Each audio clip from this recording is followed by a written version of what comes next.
আসসালামু আলাইকুম। আমি গত পরশুদিন মালয়েশিয়াতে এসেছি 2 দিন আগে। এর মধ্যে মালয়েশিয়ার 3জন মন্ত্রীর সাথে বৈঠক হয়েছে। মালয়েশিয়ার যে স্বরাষ্ট্রমন্ত্রী আছেন এবং হিউম্যান রিসোর্স মন্ত্রী আছেন ওনাদের সাথে আনুষ্ঠানিক বৈঠক হয়েছে। ট্রেডের যে মন্ত্রী আছেন ওনার সাথে অনানুষ্ঠানিকভাবে আলোচনা হয়েছে। তো এখানে কিছু অগ্রগতি সাধিত হয়েছে, সেটা আপনাদের সাথে শেয়ার করতে চাচ্ছি। প্রথম খবর যেটা, আপনারা জানেন গত বছর মালয়েশিয়ার প্রধানমন্ত্রী আনোয়ার ইব্রাহিম সাহেব বাংলাদেশে গিয়েছিলেন। উনি বাংলাদেশের এখন যে আপনার অন্তর্বর্তী সরকারের যে আমাদের প্রধান উপদেষ্টা আছেন ডক্টর মোহাম্মদ ইউনূসের ব্যক্তিগত বন্ধু।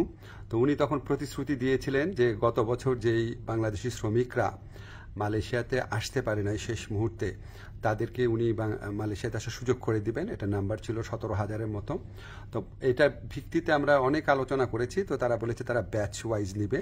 তো প্রথম ব্যাচ হিসাবে 7,926 জনের তালিকা ওনারা চূড়ান্ত করেছেন এবং এটা খুব অল্প সময়ের মধ্যে ওনাদেরকে মালয়েশিয়াতে কাজ করার সুযোগ দেওয়া যাবে, এই প্রক্রিয়া শুরু করে দিয়েছেন ওনারা। সেকেন্ড যে নিউজটা, ভবিষ্যৎ কর্মসংস্থানের ক্ষেত্রে আমরা বিভিন্ন সূত্রে জেনেছি আগামী কয়েক মাসে মালয়েশিয়া 1 থেকে 1.5 লক্ষ বিদেশি শ্রমিক নিতে পারে। তো আমাদেরকে মালয়েশিয়ার যে ইন্টেরিয়র হিউম্যান রিসোর্স মিনিস্টার আছে উনি আশ্বস্ত করেছেন লোক দেওয়ার ক্ষেত্রে বাংলাদেশকে সর্বোচ্চ অগ্রাধিকার দেওয়া হবে। বাংলাদেশ থেকে সবচেয়ে বেশি লোক নেবেন ওনারা, এটুকু আশ্বাস আমরা পেয়েছি। তো আমরা অনুরোধ করেছিলাম বাংলাদেশে যারা রিক্রুটিং এজেন্ট আছে তাদের সবার জন্য যেন উন্মুক্ত করে দেওয়া হয়, যাতে সবাই লোক পাঠানোর সুযোগ নিতে পারে। এটা আমরা অনেক ভালোভাবে বুঝিয়ে বলেছি। তো ওনারা বলেছেন ওনারা এটা ভালোভাবে বিবেচনা করে দেখবেন, আমাদেরকে অচিরেই ওনারা এই ব্যাপারে সিদ্ধান্ত জানাবেন। তো আমাদের একটা বড় অগ্রগতি যেটা হয়েছে, আমি মালয়েশিয়ার যে ইন্টেরিয়র মিনিস্টার আছে ওনাকে রিকোয়েস্ট করেছিলাম, আমাদের শ্রমিকরা মাল্টিপল ভিসা পায় না, সিঙ্গেল এন্ট্রি পায়, অন্য দেশের শ্রমিকরা পায় মাল্টিপল এন্ট্রি।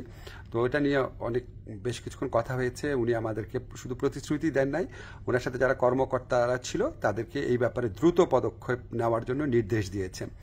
আর আমি বলেছি যে মালয়েশিয়ার যারা ইরেগুলার হয়ে গেছেন, যে শ্রমিক ভাইরা আছেন তাদেরকে রেগুলারাইজ করা বা বৈধ করা যায় কিনা। তো ওনারা বলেছেন ওনারা মাঝে মাঝে এটা করেন, আর গত বছর করেছেন।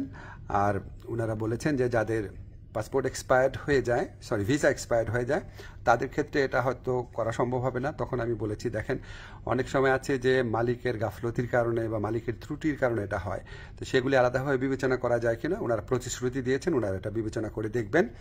এছাড়া আমরা আরও কিছু বিষয় নিয়ে আলোচনা করেছি, যেমন আমরা বলেছি যে এখানে যে আপনার সিকিউরিটি গার্ড আছে বা কেয়ার গিভার আছে বা নার্স আছে, বাংলাদেশ থেকে নেওয়া যায় নাকি, স্কিল্ড ওয়ার্কফোর্স নেওয়া যায় নাকি। ওনারা আগ্রহ দেখিয়েছেন, এ ব্যাপারে আমাদের আলোচনা অব্যাহত থাকবে। তো আমরা মোটামুটি আশাবাদী এবং আমরা মনে করি যে এই যে এতটা ফলপ্রসূ একটা আলোচনা হলো, সেটা আমাদের প্রধান উপদেষ্টার অবশ্যই উনার বন্ধুত্ব, উনার গাইডেন্স আছে, উনার যে বন্ধুত্ব আছে মালয়েশিয়ার প্রধানমন্ত্রীর সাথে, উনার যে গাইডেন্স আছে আমাদের প্রতি, আপনাদেরকে জানাচ্ছি ব্যক্তিগতভাবে উনি মালয়েশিয়ার শ্রম বাজার নিয়ে ব্যক্তিগতভাবে উনি আমাদেরকে নির্দেশনা দিচ্ছেন, বৈঠকে বসছেন, ওনার কথা মতোই আমরা কাজ করছি। আর আমাদের এখানে প্রধান উপদেষ্টার যে স্পেশাল এনভয় আছে লুৎফে ভাই, উনি আলোচনায় অংশ নিয়েছেন, অনেক অবদান রেখেছেন।